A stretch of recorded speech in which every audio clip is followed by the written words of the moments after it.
Hi, ഒരു ചെറിയ യാത്ര പോയാലോ? അപ്പം നമ്മൾ ഒരു ഫംഗ്ഷന് വേണ്ടിയാണ് പോകുന്നത്. ഒരു നൂലുകെട്ട് ഫംഗ്ഷനാണ്. അപ്പോൾ ഞങ്ങളെല്ലാവരും കൂടിയും പോവാണ്. രാവിലെ പോയതുകൊണ്ട് ഭയങ്കര വിശപ്പായിരുന്നു. അപ്പോൾ ഹോട്ടലിൽ കയറി ഭക്ഷണമൊക്കെ കഴിച്ചു. ഭക്ഷണമൊക്കെ കഴിച്ച് നമ്മൾ കുറേ നേരം അവിടെ സ്പെൻഡ് ചെയ്തു. എല്ലാവരും കഴിച്ചിറങ്ങണമല്ലോ. അപ്പോൾ എന്നിട്ട് നമ്മൾ ഹോട്ടലിലെത്തി. ഇത് ഒരു ഓഡിറ്റോറിയത്തിൽ വെച്ചിട്ടായിരുന്നു. അപ്പോൾ ഓഡിറ്റോറിയത്തിലെത്തി. ഇതാണ് സ്റ്റേജ്. അടിപൊളിയായിരുന്നു ഡെക്കറേറ്റ് ചെയ്തത്. എല്ലാവരും വന്നിരുന്നു. മക്കൾക്കൊക്കെ ഭയങ്കര സന്തോഷമായി. സ്റ്റേജൊക്കെ കണ്ടപ്പോൾ ഭയങ്കര സന്തോഷം. നല്ല ഭംഗിയിൽ അവർ ഡെക്കറേറ്റ് ചെയ്തിട്ടുണ്ട് കേട്ടോ. നമുക്ക് കാണുമ്പോൾ നല്ല രസമായിട്ട് തോന്നും. മക്കൾക്ക് രണ്ടാൾക്കുള്ള സ്റ്റേജാണ്. എന്നിട്ട് വേഗം അവർ ഫംഗ്ഷനിലേക്ക് കടന്നു. മക്കൾക്ക് വളയിട്ടു, കണ്ണെഴുതി, പൊട്ട് തൊട്ടു, അരയിൽ ചരട് കെട്ടിക്കൊടുത്തു. ഫംഗ്ഷനൊക്കെ അങ്ങനെ നന്നായിട്ട് ഒരുങ്ങും. ഭയങ്കര കരച്ചിലായിരുന്നു.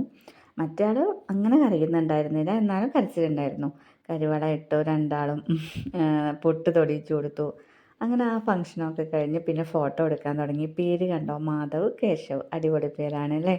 അങ്ങനെ എല്ലാവരും ഒരുമിച്ച് നിന്ന് ഫോട്ടോ ഒക്കെ എടുത്തു. രണ്ട് മക്കളെയും രണ്ടാളെ ഫാമിലിയും ഉള്ള ഫോട്ടോസാണ് ഇത്. അങ്ങനെ എല്ലാവരും നിന്ന് ഒരുമിച്ച് നിന്ന് ഫോട്ടോ ഒക്കെ എടുത്ത് നമ്മളൊക്കെ ഫോട്ടോ എടുത്തിരുന്നു. അതൊന്നും മൊബൈലിൽ എടുക്കാനൊന്നും പറ്റിയില്ല.